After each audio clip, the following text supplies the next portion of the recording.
lidiar con la campaña de difamación? Te comparto 4 acciones que puedes poner en práctica. 1. No puedes controlar lo que el narcisista está diciendo de ti, así que no trates de confrontarlo. 2. No reacciones, está tratando de buscar combustible y cuando tú no reaccionas le quitas el poder.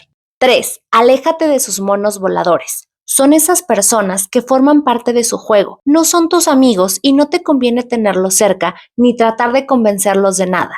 4. Aduéñate de tu realidad. El narcisista trata de convencer a todos de su realidad, así que mientras más trabajes en ti, menos control podrá ejercer.